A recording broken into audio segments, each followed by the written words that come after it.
datang. Kebetulan ini kuliahnya baru akan dimulai, jadi masih nggak apa-apa, masih belum masuk telat lah. Kita mulai ya kuliah yang untuk malam ini. Kita melanjutkan modul 8 kemarin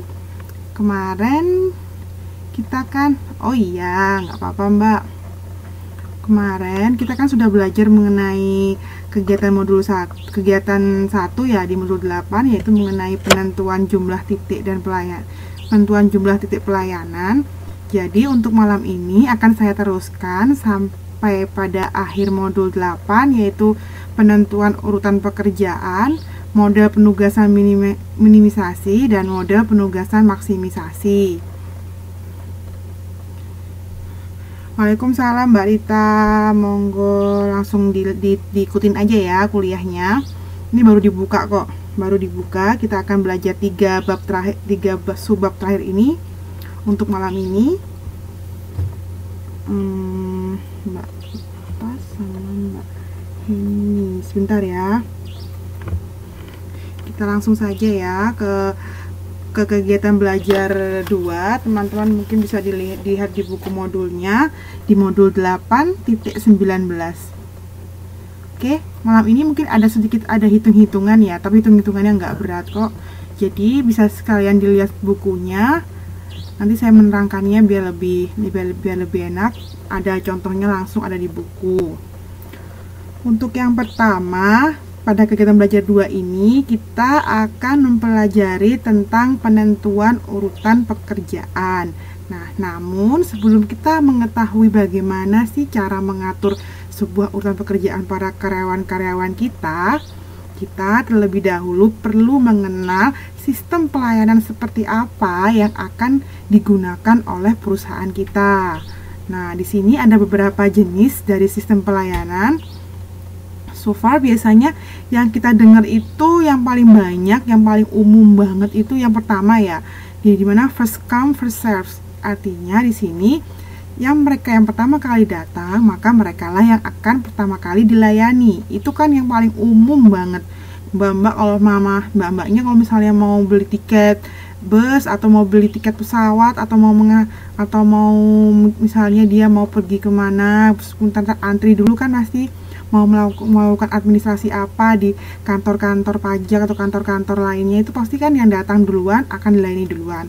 Biasanya seperti itu. Namun ternyata setelah kita lihat lebih dalam, sebenarnya pertama dilayani itu tidak selamanya menjadi sebuah pilihan yang tepat untuk perusahaan melakukan sistem pelayanannya.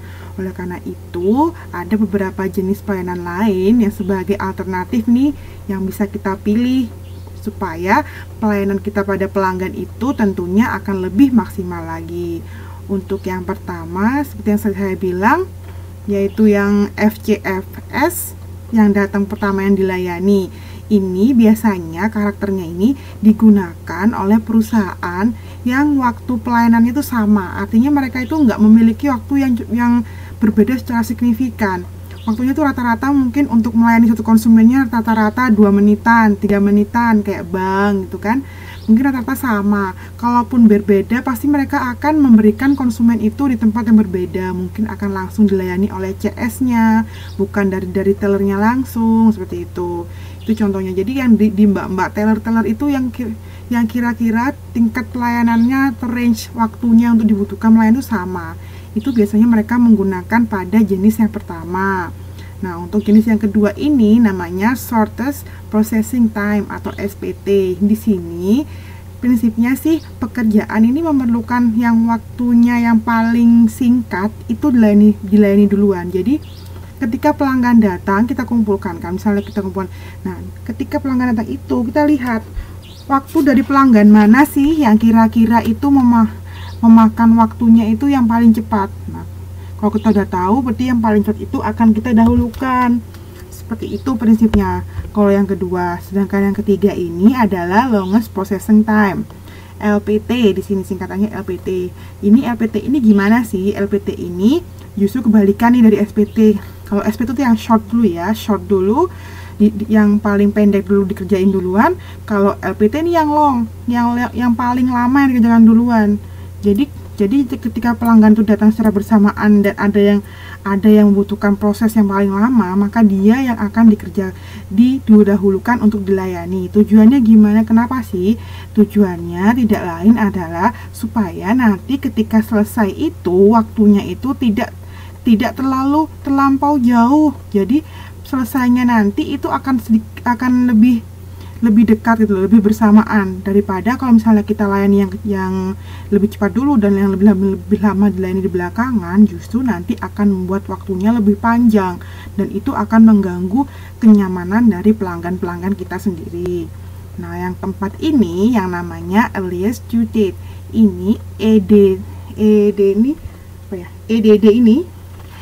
ya singkatannya ya. EDD ini pekerjaan ini misalnya gini, perusahaan itu memiliki janji kan, kayak modelnya kita buka perusahaan, ada yang order nih sama kita, oh ya udah Pak Bu, yang order itu kira-kira selesainya nanti seminggu lagi, 2 minggu lagi gitu. Jadi gimana janji kita yang paling awal itu yang akan dilayani pertama. Jadi mungkinnya ada konsumen A, kita berjanji pada dia 2 minggu jadi, ada konsumen B berjanji pada dia 3 minggu jadi, otomatis yang konsumen A itu yang akan kita dahulukan atau akan kita layani lebih awal daripada konsumen yang B. Jadi dia biasanya ini untuk perusahaan-perusahaan yang pelanggannya dan pelayanannya itu memiliki tingkat yang berbeda-beda. Mungkin karena yang konsumen A ini karena dia sudah pelanggan tetap, jadi kita akan lebih loyal dan kita akan lebih istilahnya lebih baik melayani dia daripada pelanggan B yang pelanggan baru dan dia cenderung masih hanya sedikit untuk order ke kita. Itu untuk akan berbeda pelayanannya antara A dan B. Secara garis besar seperti itu sistem pelayanan yang ada yang bisa dilakukan oleh perusahaan. Jadi ada 4 ini. Kita bisa memilih salah satunya yang mana sih yang paling cocok dengan perusahaan kita. Tentunya dalam pemilihan itu ada beberapa alasan gitu yang kita harus pertimbangkan. Nah, kita akan melihatnya setelah kita tahu contohnya ya. Kita akan langsung masuk ke contohnya. Teman-teman bisa lihat di halaman 8.21. Di situ ada ya tabel ini. Tabel 8.5. Di sini contohnya saja diketahui apotek itu menerima 6 resep dokter dari 6 pelanggan. Jadi 6 resep ini datang secara bersamaan. Yang pertama ini resep 1 sampai resep 6 ini teman-teman bisa lihat AA, BB, CC, DD, EE, FF dengan perkiraan waktu proses. Jadi ini lama waktu yang mereka butuhkan untuk menyelesaikan resep-resep yang diorder oleh pelanggan-pelanggan ini. Jadi yang AA mereka butuh 60 menit, yang BB 15 menit, dan seterusnya sampai FF mereka butuh waktu 10 menit untuk menyelesaikannya. Nah, pihak apotek sendiri ketika mereka semua datang bareng-bareng, ini resepnya bareng-bareng 6 orang pelanggan ini, apotek ini berjanji bahwa mereka itu akan selesai dalam waktu 3 kali lipat dari waktu proses. Maksudnya apa di sini 3 kali lipat? Jadi misalnya AA ini kan 60 menit, waktunya 60 menit ya buat membuatnya. Nah, mereka janjinya 3 jam. Jadi janjinya 3 jam baru kan selesai. Terus yang misalnya yang BB ini kan mereka membutuhkan waktu 15 menit ya. Nah, mereka berjanjinya untuk selesainya itu ke Bapak BB ini dalam waktu 45 menit seperti itu dan seterusnya. Jadi 3 kali lipat dari waktu proses. Nah, di sini yang ingin kita lihat bagaimana sih sistem mereka jika mereka itu menggunakan sistem FCFS, SPT, LPT atau EDD, yang mana sih yang sebenarnya paling cocok dan paling bagus untuk mereka gunakan. Kan di sini kan kita harus melihat yang mana yang paling oke nih dari empat pilihan sistem yang telah saya jabarkan tadi di awal. Nah, perhitungannya itu akan menjadi seperti ini.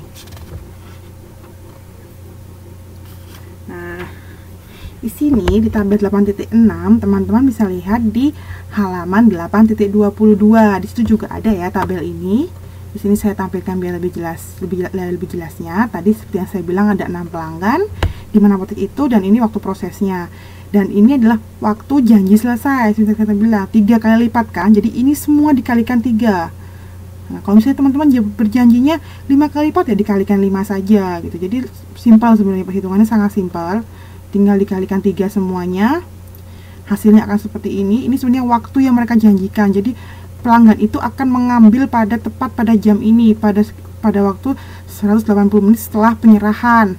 Pada yang BB ini 45 menit setelah penyerahan. Nah, dengan menggunakan sistem FCF, nah apakah ini janji ini akan terpenuhi atau tidak oleh apotek jika mereka menggunakan sistem ini yang pertama ini? Yang pertama kali datang yang akan dilayani. Itu adalah sistem FCFS. Setelah itu kita lihat untuk yang pertama 60 menit oke lah, langsung beres, karena ini kan yang pertama kali datang yang dilayani. Otomatis yang AA ini karena dia urutan paling atas, pasti dia akan dilayani terlebih dahulu. Jadi dari AA, BB, CC, DD, EE, barulah si Pak FF ini yang terakhir, walaupun waktu dia yang paling singkat karena kita menggunakan sistem yang pertama. Sekali lagi itu ya ditekankan. Nah, ketika yang Pak AA ini udah kelar 60 menit, oke, berarti dia nggak terlambat kan? Kita minta waktu dari dia 180 menit, ternyata 60 menit udah selesai karena dia adalah pelanggan pertama. Dia tidak terlambat. Nah, yang kedua ini 15 menit. Hasilnya adalah 75 menit. Kenapa di sini 75 menit? Karena waktu 60 menit telah kita gunakan untuk menyelesaikan pesanan si Bapak AA. Sementara yang BB ini otomatis dia membutuhkan waktu 15 menit kemudian. Nah, jadinya 75 menit, sedangkan tadi yang kita janjikan adalah 45 menit. Telat kan ini? Telatnya berapa lama? Telatnya adalah sekitar 30 menit. Kayak gitu. Soalnya kita nggak bisa mengerjakannya ini secara berurutan ya teman-teman ya. Pengerjaannya harus secara berurutan dan ini yang lebih awal harus dikerjakan terlebih dahulu. Kita lihat juga yang Bapak CC ini waktunya memang cuma 30 menit, tapi karena dia harus menunggu si AA dan BB selesai, akhirnya dia baru terselesaikan di menit ke 105. Begitu pula seterusnya sampai yang terakhir Bapak FF yang dengan sebenarnya waktu proses yang paling sedikit, dia adalah produk yang paling cepat harusnya selesai, namun karena harus mengantri, akhirnya dia baru selesai di menit ke 180. Dan ini bila dilihat dengan janji kita pada Bapak FF yang kita menyatakan bahwa tiga kali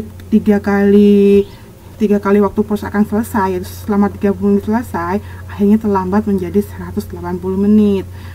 Dari akhir ini kita bisa lihat dari seluruh jumlah ini ternyata keterlambatan yang terjadi di apotek itu apabila dia menggunakan sistem yang pertama akan terlambat selama 295 menit. Dan kalau di rata-rata sekitar 49,17 menit per pelanggan. Jadi mereka semua akan mengalami ketelatan. Sistem pelayanannya akan amburadul kalau menggunakan yang pertama ini, nggak akan on time. Otomatis kalau mereka tetap bertahan pada yang sistem pertama ini, pasti pelanggannya pada kabur semuanya. Nah, oleh karena itu yang pertama ini tidak di istilahnya nggak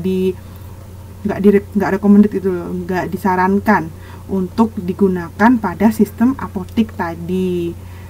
Oleh karena itu kita lihat lagi, change. Misalnya kita menggunakan yang kedua, sistem yang kedua yaitu sistem SPT atau short processing apa tadi itu time ya, short processing time ya di sini SPT ini. Jadi di mana yang paling membutuhkan waktu paling sedikit, jadi prosesnya yang paling cepat itu akan dikerjakan terlebih dahulu. Jadi ketika mereka menerima pelanggan, mereka akan nge-range dulu yang mana sih waktunya paling sedikit kayak gini. Jadi yang awalnya AA sampai FF ini akan berubah, urutannya akan berubah sesuai dengan waktu prosesnya. Jadi yang paling cepat yang dikerjakan duluan kayak gini. Dirubah kan jadinya kan Pak FF dulu, BB, DD, CC, EE, baru yang terakhir adalah AA, karena AA adalah yang membutuhkan waktu proses terlama. Dan ini waktu yang dijanjikan selesai. Jadi kalau kayak gini, Pak FF kan 10 menit aja langsung selesai. Dia nggak akan terlambat karena kita janjinya 30 menit, sementara dalam 10 menit sudah selesai. Dia nggak terlambat. Begitu pula BB, dia 15 menit. Walaupun dia harus mengantri yang FF karena hanya 10 menit ditambah dengan dia 15 menit, kan hanya 25 menit. Sementara yang kita minta adalah 45 menit janji kita awalnya. Otomatis ini tidak terlambat. Begitu pula seterusnya sampai di akhir, sampai pada Pak AA pun yang membutuhkan waktu 60 menit, total waktu yang kita harus kerjakan adalah 180 menit. Setelah dijumlah dari sini, walaupun dia kan di antrian terakhir nih, karena dia yang paling lama produknya, obatnya yang harus disiapkan yang paling banyak, mungkin yang paling susah ngeraciknya, dia hanya yang paling lama. Tapi dia juga tetap tidak terlambat setelah kita dijumlahkan. Nah, dari sini, dari sistem SPT ini ternyata wah bagus nih, karena tidak ada yang terlambat daripada sistem ini. Jadi semuanya 0.00 menit, jadi semuanya on time. Otomatis ini akan lebih baik daripada yang pertama tadi ya.